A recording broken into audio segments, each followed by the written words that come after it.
చాలా కష్టంగా ఉంది. సో అంత టఫ్ సిచ్యుయేషన్ ఇప్పుడు నాకు. యాక్చువల్గా ఈ సినిమా చేద్దాం ఉన్నప్పుడు వేమ ఉన్నాడా? అరే వేమ,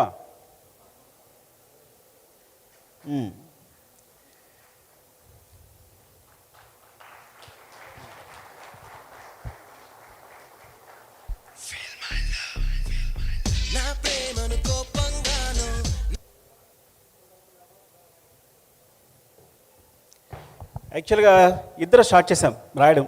ఇది ఆర్య అనే స్క్రిప్ట్.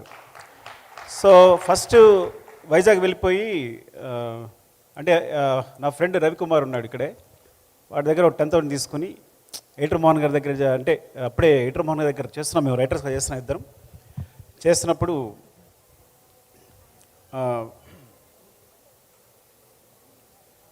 కంటిన్యూ ఎయిటర్ మోహన్ గారి దగ్గర చేస్తున్నప్పుడు సరే ఇంకా వదిలేసి మనం డైరెక్ట్ చేద్దామని చెప్పి నా ఫ్రెండ్ రవికుమార్ దగ్గర ఒక 10,000 తీసుకుని మేము వైజాగ్ వెళ్ళిపోయాం. హరిప్రసాద్ అని ఉన్నాడు, వాళ్ళ ఇంట్లో కూర్చుని ఇద్దరం స్క్రిప్ట్ రాయడం మొదలుపెట్టాం. అలా స్టార్ట్ అయింది దీనికి నాంది స్క్రిప్ట్. తర్వాత మళ్ళీ వచ్చిన ప్రకాష్ అని ఇంకో ఫ్రెండ్ ఉన్నాడు నాకు, తనతో డిస్కస్ చేసి we start the journey like that. And thank యూరా, ఇప్పటివరకు అసలు ఈడు దొంగ వాయి చేత కష్టపడి రాయించాడు ఈడి చేత. అంటే నిజంగా ఈడు కనుక పెన్ను పెట్టి రాస్తే ఇప్పుడు ఇండస్ట్రీలో ఎవ్వరు సరిపోరు. అంటే లేజీ బద్దకిస్ట్ ఇంటెలిజెంట్ అనమాట వీడు. సరే ఇటు సందర్భం వచ్చినప్పుడు చెప్తాం కదా ఎప్పుడైనా వీడి సినిమా అయినప్పుడు. అండ్ అలా స్టార్ట్ అయింది. తర్వాత నేను రాజుగారికి మాంటేజ్ చెప్పడం, సినిమా చేయాలనుకోవడం. రాజుగారి నిజాయితీ ఏంటంటే సినిమా చేద్దాం, దిల్ హిట్ అయితే కేవలం నా సిన్సియరిటీ, ఒక్క మాంటేజ్ అంతే. ఆయన కూడా ఒక మాంటేజ్తో అద్దరిపోయిందని చెప్పి ఆ మాంటేజ్ కోసం కూర్చుని సినిమా చేద్దామని. దిల్ సినిమా హిట్ అయిన తర్వాత నాకు ఫోన్ చేసి రా సినిమా చేద్దామని. అక్కడ కూడా విచిత్రం జరిగింది. సినిమా చేద్దామంటే ఒక స్క్రిప్ట్ ఇచ్చారు నాకు, అదొక రీమేక్ మూవీ. అంటే అప్పుడే అసినేటర్ కదా, కొంచెం పొగరగా ఉంటాం మనం, ఇప్పుడే వచ్చామని చెప్పి ఆ స్క్రిప్ట్ వెనక్కి చూశాను, నేను చేయను రీమేక్ అని. మరి అయితే కథ చెప్పు అన్నారు. మీకు మాంటేజ్ చెప్పాను కదా, ఆ మాంటేజ్ నా కథ చెప్తాను మీకు అని. సరే చెప్పు అన్నారు. చెప్పాను. అదొక విచిత్రం కదా, ఇట్స్ అ లాంగ్ స్టోరీ, చాలా అందరు ఇన్వాల్వ్ అయి ఉంటారు అందులో. సో అట్లా సరే మనం వెళ్ళిపోదాం సినిమాకని. అదే ఆ ధైర్యం, ఫస్ట్ ఆఫ్ ఆల్ అంత ధైర్యంతో ముందుకు వచ్చి కొత్త సినిమాని, ఇప్పుడంటే కొత్త డైరెక్టర్స్ అందరికి కూడా చాలా అవకాశాలు వస్తున్నాయి. అప్పుడు కొత్త డైరెక్టర్ని ఎవరైనా ప్రోత్సహించేవాళ్ళు లేరు, సినిమా ఇచ్చేవాళ్ళు లేరు. అలాంటి సందర్భంలో అయినా ఒక కొత్త డైరెక్టర్తో అంత గట్స్తో సినిమా చేయాలనుకోవడం చాలా గొప్ప విషయం. చాలా తక్కువ మంది డైరెక్టర్స్, చాలా తక్కువ మంది, ఎక్కడో కానీ ఛాన్స్ వచ్చేది కాదు. Thank you so much sir, మీకు లైఫ్ లాంగ్ రుణపడి ఉంటే ఆ విషయంలో. బికాస్ మీరు అప్పుడు ఆ ప్రామిస్ అనగా లేకపోయి ఉంటే, అంత ధైర్యం ఇచ్చి ఉండకపోతే ఈ సినిమా ఇప్పుడు ఉండేది కాదు, మేము చేసి ఉండేవాళ్ళమే కాదు. Thank you so much sir. దాని తర్వాత బన్నీ కథ చెప్పడం జరిగింది. చెప్పిన తర్వాత కొంచెం స్పేస్ వచ్చింది. యాక్చువల్గా ఈ సినిమా మూడన్న కారణం, మొదటి కారణం రాజుగారు అయితే, రెండో కారణం తన భవిష్యత్తును తన వెతుక్కున్నట్టు బన్నీ ఈ కథ నాకు కావాలని పట్టు కూర్చుని సార్తో అందరితో పోరాడి మళ్ళీ వచ్చి మమ్మల్ని అందరినీ అందరినీ మూవ్ చేసేటట్టు చేసి ఈ ప్రాజెక్ట్ అయ్యేటట్టు చూసుకున్నాడు. నేను యాక్చువల్గా కథ చెప్పిన తర్వాత ఇది ఇంకా జరగదేమో అనుకుని నేను వేరే స్క్రిప్ట్ కూడా, రాజుగారు వేరే కథ ఇస్తే కనుక దాన్ని డైలాగ్స్ రాయడం మొదలుపెట్టాం, నేను వేమ ప్రకాష్ అందరం. సో ఇంకా డైలాగ్ రైటర్గా చేద్దాం, ఇప్పుడో చేసుకోవచ్చునే అనుకున్నాను. కానీ తను వచ్చి ఈ కథని రౌండప్ చేసి చేద్దాం, ఈ సినిమా చేయాలి, ఇది నాకు నచ్చింది అని చెప్పి. ఫ్రాంక్గా చెప్తాను, ఏజ్ అప్పుడు 18 19, ఆ ఏజ్లో ఆ మెచ్యూరిటీ, బాగా అలరగా ఉండేవాడు. కానీ అప్పుడే దాంట్లో నా ఫ్యూచర్ ఇందులో ఉంది అని పట్టుకుని మమ్మల్ని పుష్ చేసి ఈ got the vibes. Thank you darling, definitely thank you so much. రెండు విధాలుగా కూడా, అటు real life and real life both are నీ వల్లే బేస్ అయి ఉన్నాను ఎప్పటికీ కూడా. నీ ఇట్లా నిలబడి ఉన్నాను కాళ్ళ మీద అంటే definitely you are the base, ఎప్పటికీ మర్చిపోలేను. ఆ మాట చెప్పినప్పుడల్లా నా బాడీ వణుకుతూ ఉంటుంది. Love you darling. And darling Devi, అప్పుడు దేవి ఒక సెన్సేషన్. సినిమా చేస్తే నేను 2 అడిగాను రాజుగారిని, 3 అడిగినట్టున్నా. నాకు టాప్ టెక్నీషియన్స్ కావాలి. 1 రత్నాకర్ గారు, ఆయన అప్పుడు బాలా సినిమాలు చేస్తున్నారు, టాప్ కెమెరామెన్. శ్రీకర్ ప్రసాద్ గారు ఎడిటింగ్, టాప్ ఎడిటర్. దేవి సెన్సేషన్, నాకు దేవి కావాలి, ఇలా ముగ్గురిని ఎంచుకున్నాం. అందులో అంతకన్నా టాప్ 8 వచ్చారనుకోండి మాతారి వెంకటేష్ గారు. కానీ చెప్తాను అప్పటికి ఇలా అనుకోవడం వల్ల. సో డార్లింగ్ దేవి వచ్చాడు, చిన్న కుర్రాడు, కథ చెప్పాను, కింద గోల అవుతుంది, పైకి వెళ్దామన్నా, ఇంకో ఫ్లోర్ ఎక్కాం, ఇక్కడ కూడా గోల, కాన్సన్ట్రేషన్ కుదరట్లేదన్నాను, మళ్ళీ పైకి వెళ్ళాం, ఇక్కడ కూడా గోల వస్తుంది, ఇక కథ చెప్పలేకపోతున్నానన్నా, ఇంకా ట్యాంక్ ఎక్కాం, అంటే వాటర్ ట్యాంక్ పైకి ఎక్కాం, అమ్మయ్య ఇక్కడ ఎవరు లేరు, మంచి కథ చెప్పుకుందాం అనుకున్నాం. అక్కడ కథ చెప్పుకున్నాం. కథ ఐ థింక్ ఫస్ట్ హాఫ్ అయినట్టుంది. వెళ్ళి మార్నింగే ట్యూన్ ఇచ్చేసాడు. ఏది ఫిల్మేలో మార్నింగే వచ్చేసి ఫోన్ తింటే ఫోన్ లిఫ్ట్ చేయట్లేదు, ఇదేంటి నేను ఫస్ట్ హాఫ్ కథ చెప్పాను, ఇంకా సెకండ్ హాఫ్ చెప్పాలి, కనీసం టచ్లో లేడు తను కనీసం అని అంటే, లేదు తను వస్తాడు, కంగారు పడుకున్న రాజు గారు వచ్చాడు. రాగానే డార్లింగ్ ఒక మీకు ట్యూన్ చేసాను చూడండి అని ట్యూన్ వినిపించాడు. అదే ఫిల్మేలో ఫస్ట్ ట్యూన్ చెప్పిన వెంటనే ఐ థింక్ వీఆర్ అందరూ ఇంప్రెస్. ఆ ట్యూన్ అలా వెళ్ళిపోయింది. Thank you so much for all the songs. అంటే అప్పుడు తెలియకుండా నేను చెప్పాను కదా, నీ వాయిస్లో వినేసి ఇప్పటికీ అదే జడ్జిమెంట్ నమ్ముతాను నేను. ఎందుకంటే నీ వాయిస్ విని విని విని నాకు అదే అనిపించేది. అప్పటి నుంచి ఏదైనా ఎక్కువ వినేసి ఉండి నేను జడ్జిమెంట్ తీసుకుంటానని ఎప్పటికప్పుడు చెక్ చేసుకుంటాను. అది ఒక మ్యూజిక్లోనే కాదు, సీన్స్లో కూడా నేను ఎక్కువ నువ్వు చెప్పిన ఒక మాట నాకు ఒక యూజ్ అయింది నాకు స్క్రిప్ట్లో కూడా. Thank you darling and love you. ఆ టైంలో యాక్చువల్గా ఆ టైంలో సాంగ్ చెప్పాలి. నాకు ఐటమ్ సాంగ్ ఇష్టం లేదు, తెలుసా మీకు విషయం సినిమాలో? ఎందుకు నిజం మాట్లాడుకుందాం. నాకేంటి చెయ్య చెయ్య చెయ్య అంటే నేను మణిరత్నం ఫేవరెట్ ఫ్యాన్ని. అంటే అంత అందంగా వయ్యారంగా ఏదో పెద్ద కళాత్మకంగా తీయాలి సినిమా అనుకుని, ఈయనేమో ఐటమ్ సాంగ్ అని అంటే అమలపురం అని ఈయన మాట్లాడుతున్నారు. సో ఓవరాల్గా నేను దాని లిరిక్ రాయించుకున్నప్పుడు ఆ టైంలో నచ్చింది, చూన్ నచ్చింది. కానీ దాని లిరిక్ రాసేటప్పుడు ఏమైందంటే టైం లేదు. వేటు గారి దగ్గర పంపించినప్పుడు అన్నీ అందులో వేరే వేరే పదాలు వచ్చేస్తే ఇంకా రాజుగారితో గొడవ పడ్డాను నేను. నాకు నా సినిమా ఇది కాదు, ఈ కథ కాదు. అల్లువారి పిల్లగాడ ఏంటి, అల్లువారి పిల్లగాడ అంటే నా స్టూడెంట్, నా హీరో ఆర్య, అల్లువారి అబ్బాయి కాదు. సో ఇట్లా అంటే ఆర్య వచ్చి హీరోయిన్ ఎత్తుకోవాలి, కానీ అరవింద్ గారి అబ్బాయి అయితే ఈజీగా కొట్టేస్తాడు హీరోయిన్ని, అమ్మాయి వెంటనే పడిపోద్ది, ఆయనకి చాలా డబ్బులు ఉన్నాయి. నా ఆర్య పూరు పాపడి బైక్ కూడా లేదు, సైకిల్ మీద వెళ్తుంటాడు అని. అది శంకర్ మాస్టర్ కూడా కారులో ఇప్పుడు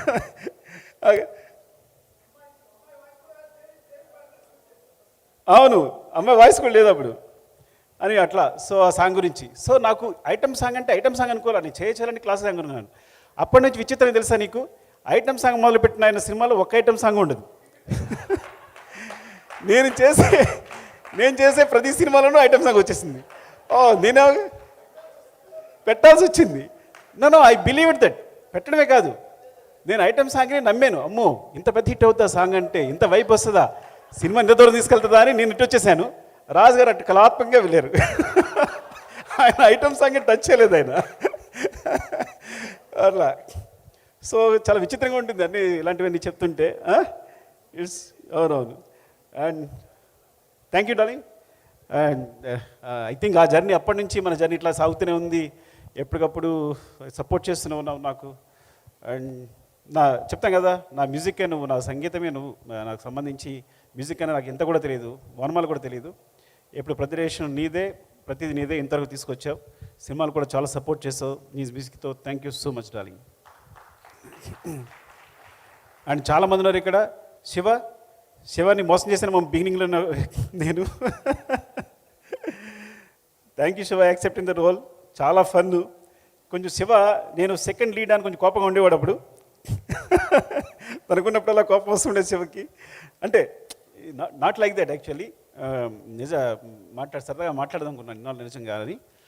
and I was so impressed అప్పుడు నువ్వు చేసే పర్ఫార్మెన్స్ కానీ, నీ ఐస్ చూసే విధానం కానీ, అండ్ మీ కాంబినేషన్ కూడా కరెక్ట్గా కుదిరేది. And thank you Shiva, love you. ఒక్కొక్కరు మాడుతుంటే సుబ్బు, ఐ థింక్ ఆ సుబ్రాజన్ చూసారా ఒకసారి నిలబడడం, చెప్పండి ఎలా ఉన్నాడు ఆయన? సుబ్బు అలాగే ఉన్నాను, నువ్వు అసలు ఏం మారలా. మరి ఏం మేనేజ్ చేస్తే అర్థం కావట్లా. కొట్టుకునే వాళ్ళం కదా మనం. నువ్వు కొట్టుకుంటే సరిపోయేది కాదు నాకు, నేను గట్టిగా పట్టి స్పృహ పడిపోయాను కూడా. ఒకసారి రామలక్ష్మి గారి కథ చెప్తూ గట్టి కొట్టుకోవాలి అంటే, విలను ఇలా కొట్టుకుంటే అమ్మాయి అంటే కొట్టుకుంటాడని కొట్టుకుంటూ పడిపోయాను నేను. కొడుతు అంత గట్టి కొట్టుకున్నా. సుబ్బుకి కొట్టించాం కదా అట్లా. Thank you. అండ్ రత్నవేల్ గారు చెప్పాను కదా నేను టాప్ కెమెరామెన్ కావాలి సూపర్ అని. So actually I learned a lot brother. First because as assistant director గారిని స్టార్ట్ చేసి, యాక్చువల్లీ అసిస్టెంట్ డైరెక్టర్ ఇక్కడ చేయలేదు నేను, కానీ రైటర్గానే చేశాను. అంటే వినయ్ గారు చేసినా కూడా రైటర్గా ఉండేవాడు, కానీ చూసేవాడు, కానీ వినయ్ గారు నాకు ఏ పని చెప్పేవారు కాదు. So whatever I learn from Vinay garu only. So thanks to I always నా సినిమా గురు వినయ్ అనే చెప్తాను. బికాజ్ ఏదైతే నేర్చుకున్నానో తన నుంచి నేర్చుకున్నాను. ఏమన్నా నాకు నేర్పినా తనే నేర్పారు, తనే సపోర్ట్ చేశారు. Thank you sir, thank you so much for your love Vinay garu. And and తర్వాత ఫ్రాంక్గా చెప్పాలంటే సినిమాకి సంబంధించి నా గురువు రత్నవేలు గారే. నేను బిగినింగ్ ఐ రోట్ నేను కూర్చుని మా శివగాడు ఉన్నాడు కెమెరామెన్ శివ, మన శివ ఉన్నాడా, వచ్చాడా? శివ అసిస్టెంట్గా చేశాడు కదా, శివను పట్టుకుని షార్ట్ డివిజన్ రాసేసుకున్నా. ప్రతి సీన్కి ఇంత బుక్ ఉంటుంది, ఇంకా ఉంటుంది అది షార్ట్ డివిజన్. సో అవి కొన్ని సాధ్యమయ్యి కొన్ని సాధ్యం కానీ ఉండేవి. సో సెట్లోకి వెళ్ళినప్పుడు ఆ ప్రాబ్లం ఎదురయ్యేది తనతో. సో ఆ విషయంలో తను సపోర్ట్ చేసేవాడు. నో సుకు ఇది కాదు, ఇది రాదు డెఫినెట్గా ఈ కాంబినేషన్ ఇట్లా రాదు, ఇలా చేయొచ్చు అని. సడన్గా 1 వీక్ తర్వాత ఆయన వదిలేసి వెళ్ళిపోయారు వేరే సినిమాకి. నేను దేవా ఓ 2 రోజులు షూట్ చేయాల్సి వచ్చింది. ఎంత టెన్షన్ పడ్డామంటే గుర్తుందా, ఫ్రూట్స్ ఇచ్చే సీన్. దేవా అంటాడు, సార్ ఇంత పాయింట్ ఆఫ్ వ్యూ సార్ ఇంకా పోండు అంటాడు. అరే అంటే అంత పాయింట్ ఆఫ్ వ్యూ సార్ ఇంకా పోండు అంటాడు. ఏంటి ఇక్కడి నుంచి ఇక్కడ కెమెరా కదపడానికి? నేను ఒకసారి బేసిక్స్ ఆలోచించుకున్నా, ఈ సినిమా ఏంటి ఇంత ఏదో కొంచెం కొత్త గొప్ప మ్యాథమెటిక్స్ చెప్పొచ్చున్నాం కదా, ఉన్నవి 4 లెన్సులు, దీనికోసం ఇంత టెన్షన్ పడుతున్నావు. Okay, these are only axis, ఇంత మించే ఉంటుంది. అరే నువ్వు అలా ఉండి పక్కన పెట్టు, కెమెరా కూడా పెట్టు, కెమెరా పెట్టు అని. Then I started the direction. Actual direction అక్కడ స్టార్ట్ అయింది నాది. Thank you so much brother for your love. And Deva, అప్పుడు దేవా కూడా చాలా సపోర్ట్ చేశాడు, ఆర్టిస్ట్ పొజిషన్ ఇవ్వడం కానీ అది కానీ. థ్యాంక్ యూ దేవా, ఉన్నాడు లేడు ఇక్కడ. అండ్ తర్వాత కొంత క్లాష్ తను విజయ్ చేశాడు, విజయ్ చక్రవర్తి చేశాడు. Vijay thanks for your support, చాలా చాలా సపోర్ట్ చేసావు ఆ టైంలో. Thank you so much. And Shankar master, నాకు తెలుసు చాలా జోకులు ఉండే నా మీద. ఆ జోకులు ఏంటి ఒకసారి చెప్పొచ్చు కదా? నేను ఏదో ప్రియరాగం చేస్తున్నప్పుడు మాట్లాడితే ఒక మాంటేజ్ కోసం కొబ్బరికాయలు తీసుకొచ్చేవాడిని, వీటితో చేద్దామని. వీళ్ళిద్దరు నవ్వుకునేవారు బాగా. లేదా రింగులు పట్టుకొచ్చేవాడిని. సో ప్రతిదీ రకరకాల మాంటేజ్ తీసేయాలని చెప్పి. ఇంకా చాలా మాంటేజ్, ఒక 60, 70, 100 మాంటేజ్ ఉండేవేమా, ఒక 100 మాంటేజ్ ఉండేమో. తీస్తూనే ఉండేవాళ్ళం అవన్నీ. వీళ్ళిద్దరు నవ్వుకుంటుండేవారు బాగా, నన్ను ఏడిపిస్తుండేవారు. సీరియస్ కదా వీళ్ళిద్దరిని. రత్నవేలు గారు శంకర్ సీరియస్ కదా, నన్ను ర్యాగింగ్ చేసేవారు, గుర్తుంది నాకు. And Nikki, thank you Nikki, thank you. Last step moment కోసం ఇంకొక విచిత్ర విషయం చెప్పాలి. సో రాజుగారికి నాకు ఇంకో గొడవ అయింది. ఎందుకంటే నాకు కంపల్సరీ ఆ మాంటేజ్ చెప్పాను కదా, మాంటేజ్ తీయాలి. పైన వాటర్ పడుతుంది, ఆమె డాన్స్ చేస్తుంది, కింద వాటర్ పడుతుంటే కింద హీరో నిలబడ్డాడు. ఆ మాంటేజ్ లేకుండా సినిమా రిలీజ్ చేస్తాం అని అంటే నో చాలా ఎక్కువ ఖర్చు పెట్టేస్తున్నావు, నెంబర్ ఆఫ్ డేస్ కొత్త సినిమాకి ఇంత చేస్తాం లేదని ఆయన మీరు ఇద్దరం తిట్టుకున్నాం ఒక రేంజ్కి వెళ్ళిపోయింది. మీరు దగ్గర నుంచి నువ్వుకి వెళ్ళిపోయాను నేను, కోపం వచ్చేసి. ఏంటైతే నువ్వు ప్రొడ్యూసర్ అయితే ఏంటి అలా వెళ్ళిపోయాను అంటే నేను ఇవ్వను, అది ఇద్దరు కేకలు వేసుకుంటున్నాం. అది సడన్గా కాలు పెట్టేసుకున్నాం. ఇప్పుడే కదా నువ్వు నరిచేడు కాలు పెట్టినట్టే. సార్ ఒక్కరోజు షూట్ ఇవ్వండి సార్, ఆ మాంటేజ్ మిస్ అయిపోతున్నా నేను. అలాగే నిక్కీ ఒక స్టెప్ చెప్పాడు, చాలా బాగుంది, అది విల్ డూ సంథింగ్ సార్ అంటే ఇంకా నవ్వేసుకుని సరే చేసుకో అని sir 1 day. So that 1 day ఆ మూమెంట్ అంత సెన్సేషన్ అయింది నిక్కీతో. సో సమ్టైమ్స్ ఏమంటానంటే, మీరందరూ అనుకుంటారు ఒక డైరెక్టర్ అంటే చాలా పొగరుగాను లేదంటే వాడు చాలా అసలు చెప్పింది వినంట. నేను సినిమా బిగినింగ్ కొత్తలో ఇదే ఆలోచించినవాడిని, నా వెనకాల అన్నీ వినేవాడిని. మణిరత్నం ఒక రోజు షూటింగ్ క్యాన్సిల్ చేశాడంట, మనం కూడా క్యాన్సిల్ చేయాలి. కృష్ణవంశీ గారు 49 టేక్ చెప్పండి, మనం 50 టేక్స్ చేయాలి. సో వెనకాల చూసేవాడిని, వెనక్కి తిరుగుతాయి, ఈ షాట్ వచ్చిన వెంటనే ఒక మణిరత్నం కనిపించేవారు, ఇటు కృష్ణవంశీ గారు కనిపించేవారు. సో ఐ ఫీల్ లైక్ ఒక్కొక్కరు అంటే కథలు వింటుండేవాళ్ళం కదా. ఇంకో రామ్ గోపాల్ వర్మ అసలు ఫోనే చేయడంట, ఆర్టిస్ట్ చేయకుండా ఇలా బుక్ చదువుకుంటాడంట, ఎస్ అంటాడంట, మనం కూడా అలా చేయాలి. సో ఇవన్నీ రిపీట్ అవుతుండేవి. ఎందుకు చెప్తున్నాను ఇది, మిస్ అయిపోయాను. ఎందుకు చెప్తానంటే డైరెక్టర్స్ అందరికీ సో చాలా కాంప్రమైజ్లు ఉంటాయి. నేను రాజుగారి కాళ్ళు కనీసం 3 సార్లు పట్టుకుని ఉంటా సినిమా మొత్తం మీద. అంటే అంత జాగ్రత్త కూర్చున్నారా మీరు అంటే అంతే. సో మీరందరూ ఏమనుకుంటారంటే చాలా పొగరుగా సుకుమార్ అంటే ఏం అవడం మాట లేదు.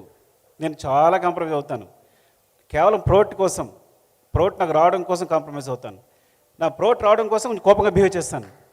ఇది కేవలం సినిమా కోసం మాత్రమే. ఒకసారి నిజంగా కూడా కోపం రావచ్చు, దాన్ని సర్దుకుంటాను. సో అంటే డైరెక్టర్స్ అందరూ వచ్చే అసిస్టెంట్ డైరెక్టర్లు అందరికీ ఒక సందేశం ఏంటంటే, పైకి మీ అందరూ ఇలా కనిపించవచ్చు కానీ చాలా కాంప్రమైజ్లు ఉంటాయి, చాలా కష్టపడి ఉంటాం, చాలా బాధపడి ఉంటాం, చాలా తిట్లు తిని ఉంటాం, చాలా ఇన్ఫీరియర్గా బతుకుంటాం. సామాన్య మానవుడిలాగా మీరు చూడరు, ఒక అంటే అఫ్కోర్స్ అలా మాట్లాడకూడదు, అట్లా అందరిలా బిహేవ్ చేస్తుంటాం. సో అది బట్టి గుర్తుంచుకోండి, మీరు పైకి చూసి మీరు మనం మోసపోకండి అని చెప్తున్నాను ఇంకే చెప్పడం కోసం. అరే వేణు, థ్యాంక్ యూ రా, థ్యాంక్ యూ సో మచ్. ఈ డైరెక్ట్గా వచ్చిన ఎస్టిమేట్ని వస్తాను, నువ్వు నేను లేకపోతే నువ్వు చేయలేవన్నాడు వీడంతే, వీడు వచ్చేసి వేణుగాడు. అలాగే భాస్కర్ కూడా అక్కడ ఉంటే నువ్వు వచ్చేసారా అని భాస్కర్ అని రమ్మని. So it's like very big team. ప్రతిదీ సురేష్, పెద్ద ప్రసాద్, అందరూ నా అసిస్టెంట్లు అందరూ పేరు పేరున ఎవరైనా మర్చిపోతే అందరూ డైరెక్టర్లు అయ్యారు. వాసు, అరే వాసుగాడు ఏడి, జోష్ వాసుగాడు, అప్పుడప్పుడు హాయ్ చెప్పరా, వస్తావా పైకి, రావు కదా, రా పర్లేదురా. సో వాసుగాడు ఏంటంటే మా ఇద్దరు గొడవలు అయితే మధ్యలో అనమాట. రాజుగారు అలా కాదండి, వాడికి ఏదో విజన్ ఉంది అని ఈడు అడ్జస్ట్ చేయడు మధ్యలో మీడియేటర్గా. సో ఇట్స్ లైక్ సో అంటే అందరినీ చూస్తుంటే అందరూ డైరెక్టర్లు అయ్యారు, చాలా హ్యాపీగా ఉంది, చాలా ఆనందంగా ఉంది. అరే అలా ఎక్కలేవరా ఎప్పుడు. సో వాసు, హర్ప్రసాద్ రా నువ్వురా, ఎందుకంటే ఈయన జడ్జి అప్పుడు కథ చెప్తున్నప్పుడు ఏంటి వేమ నేను కథ రాస్తుంటే ఈయన ప్రతి సీన్ బాగుందా లేదని చెప్పేవాడు, వీళ్ళుంటేనే కూర్చొని రాశాం. రవి ఉన్నాడా, వేణు అంటే టీం అందరూ వస్తే బెటర్. ఒక్కసారి నా అసిస్టెంట్ టీం అందరూ వేణు, సురేష్, ఎవరెవరు వచ్చారో, వేమ, రవి. సో పేరున చెప్పాలంటే అక్కడ మిస్ అయిపోతే అభినయ, థ్యాంక్ యూ సో మచ్. నువ్వు డాన్స్ చేసే వరకు నేను నమ్మలేదు, నాకు తెలుసు నువ్వు కోపం చూసావు ముందు నన్ను కదా, ఇప్పుడే కోపం ఉంది నీకు. నేను వేరే పెద్ద హీరోని ఊహించుకున్నా, రాజు గారు అమ్మాయికి బిజినెస్ క్లాస్ టికెట్ వేయాలని చెప్పి ఆప్ చేశారు అమ్మాయిని. తెలుసులేండి మాకు, సీరియస్గా డార్లింగ్, నేను ఒక పెద్ద హీరోయిన్ని ఊహించుకుంటే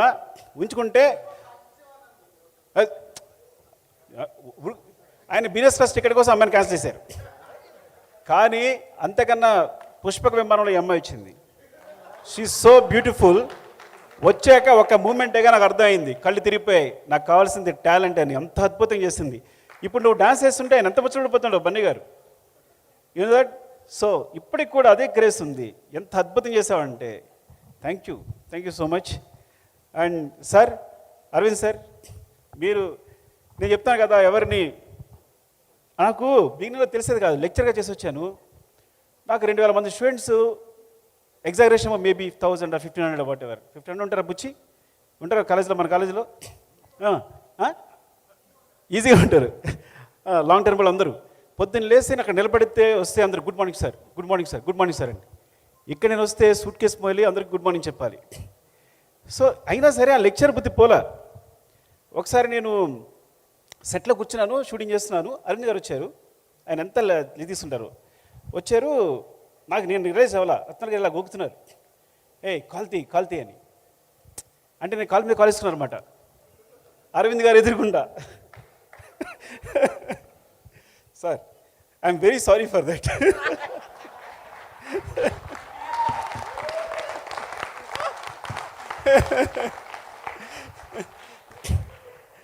అంటే ఆ తర్వాత బన్నీ మాట్లాడుతూ ఉంటాడు, అప్పుడు గ్రావిటీ అని పదవి ఉపయోగిస్తుంటాడు. మీ గ్రావిటీ అంటే తర్వాత తెలిసింది. అవును సార్, అవును. అది కాదు కానీ సార్, కొంచెం అలాంటిదే. Sorry sir. రత్న గారు ఇలా అనేవారు నన్ను, కొంచెం ఆ విషయంలో కూడా బ్రదర్ హెల్ప్ చేశారు. అంటే చాలా విషయాలు ఇలా ఉండాలి, ఇలా ఉండకూడదు, వాళ్ళతో ఇలా బిహేవ్ చేయాలనేది. Thank you so much, love you brother.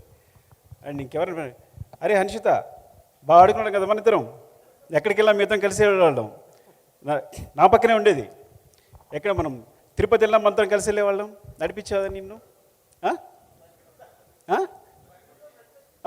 నేను కూడా ఆశీష్ ఖండ్ అయితే నేను మోసాను కూడా, ఎత్తుకుని మోసా, వాడి బండగా వెళ్ళిపోతుంటే.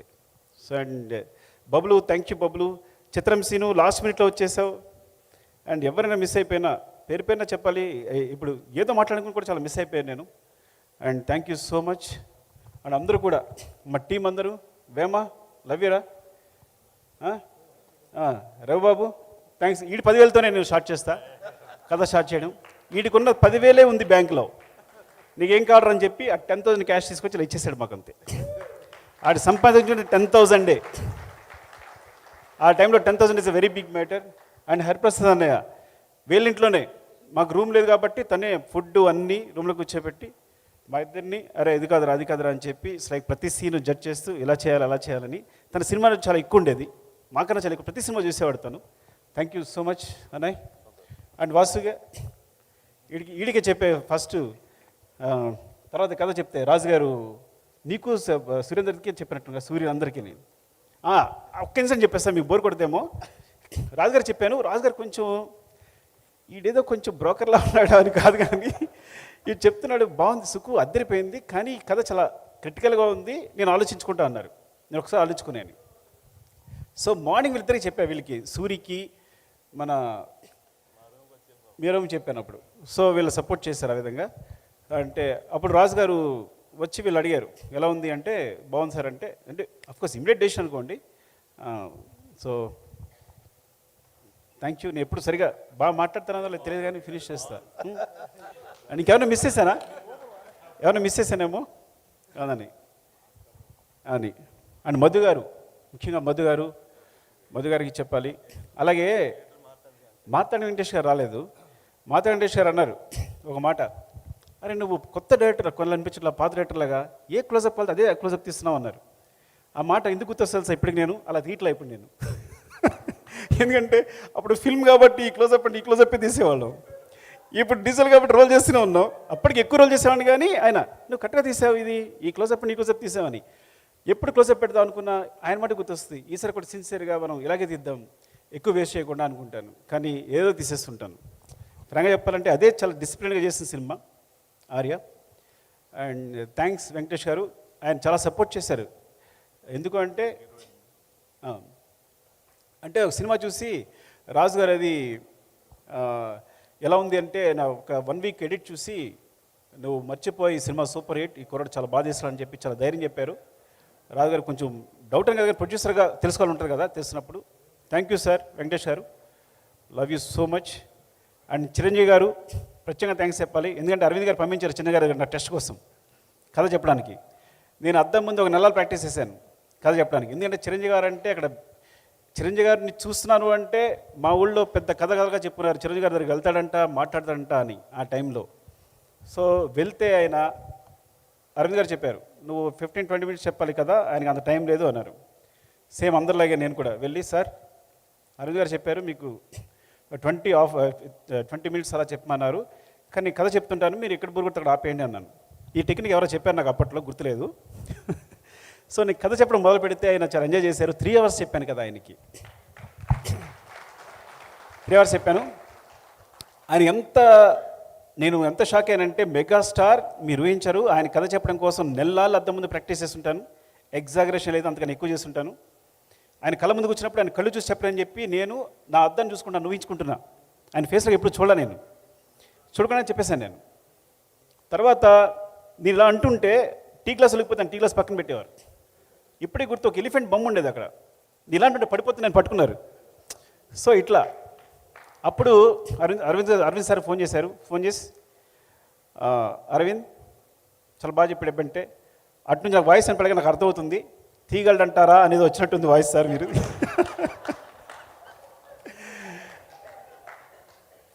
బికాజ్ నాకు ఎక్స్పీరియన్స్ లేదు, ఏ సినిమాకి ఎస్టిమేట్గా చేయలేదు పెద్దగా. సో డెఫినెట్గా డౌట్ ఉంటుంది.